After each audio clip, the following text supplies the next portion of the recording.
Bonjour, je m'appelle Mehdi Cherkaoui et j'ai réalisé mon doctorat à l'INRA au sein de l'unité BIA à Nantes et plus précisément dans l'équipe PVPP. Mon sujet avait pour objectif d'identifier et de caractériser des protéines pariétales impliquées dans le remodelage des polysaccharides pariétaux au cours du développement du grain de céréales. Durant ma thèse, je me suis intéressé aux parois des grains de céréales et notamment du blé. Les parois sont essentiellement constituées de polysaccharides qui ont différents impacts sur le développement du grain de blé et donc sur les rendements des cultures, mais également sur les procédés technologiques de transformation ainsi que sur la qualité nutritionnelle des produits à base de céréales. Dans le cadre de ma thèse, je me suis intéressé à un phénomène appelé remodelage des polysaccharides pariétaux qui permet de répondre aux besoins de la plante au cours de son développement en modifiant les propriétés structurales des parois. Les polysaccharides des parois sont divers et variés mais partagent la caractéristique commune d'être des assemblages de sucres simples reliés entre eux par des liaisons oxidiques. Et bien le remodelage consiste en la modification de ces liaisons au sein des chaînes principales et ramifiées des polysaccharides, ainsi qu'au niveau des interactions qui existent entre ces différents polysaccharides au sein des parois.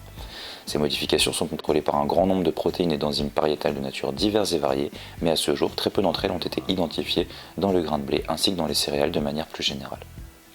Dans le premier volet de ma thèse, j'ai donc cherché à identifier les protéines pariétales du grain de blé en développement par une étude protéomique afin de combler le manque d'informations sur les protéines impliquées dans le remodelage des polysaccharides pariétaux.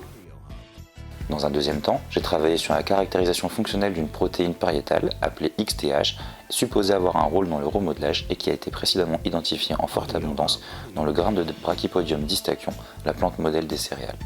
Nous avons mené une approche ciblée consistant à caractériser l'activité enzymatique de cette protéine et à étudier les conséquences sur la paroi des grains des plantes RNAi ayant une faible expression de cette enzyme. L'ensemble des résultats obtenus dans ces deux volets a pour objectif final d'améliorer la compréhension des phénomènes de remodelage des polysaccharides pariétaux au cours du développement du grain chez les céréales. Pour l'analyse du protéome pariétal du grain de blé en développement, nous avons sélectionné le stade 150 degrés jour qui correspond à la phase de cellularisation du grain au cours de laquelle les cellules du grain sont en forte division, et le stade 250 degrés jour qui correspond à la phase d'expansion cellulaire et de remplissage du grain, ce qui implique un métabolisme intense d'assemblage et de remodelage des parois. Nous avons également analysé séparément l'albumène et les couches périphériques du fait de leur composition pariétale différente, mais également de leur rôle différent dans le grain. L'analyse globale de nos jeux de données a permis d'identifier plus de 700 protéines pariétales, ce qui en fait le plus grand protéome pariétal identifié à ce jour pour une espèce monocotylédone, et nous avons pu mettre en évidence que les protéines sont très différentes entre l'albumène et les enveloppes, tandis que ce sont plutôt les abondances de ces protéines qui varient en fonction des stades de développement. Parmi toutes ces protéines, plus d'un quart ont été prédites comme jouant un rôle dans le remodelage des polysaccharides pariétaux, et nous avons été étonnés de retrouver une forte proportion de protéines prédites pour avoir une activité sur les pectines, qui sont des composés très minoritaires des parois du grain de blé. Ce résultat soulève la question du rôle de ces pectines dans le développement précoce des grains de céréales, puisqu'il avait déjà été observé chez la plante modèle Brachypodium distachyon. Par contre, on ne retrouve pas de similitude entre les deux espèces pour ce qui est de la protéine XTH.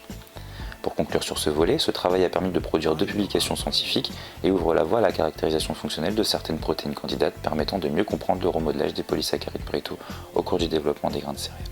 Le deuxième volet de ma thèse consistait en une approche ciblée ayant pour objectif de caractériser la fonction et le rôle d'une enzyme de remodelage identifiée en forte abondance dans le grain en développement de Brachypodium distachyon. Ce volet était scindé en 2 sous-parties, avec la première qui consistait à localiser l'expression de la protéine dans la plante et le grain, puis à caractériser son activité enzymatique in vitro via des approches de biologie moléculaire et de biochimie.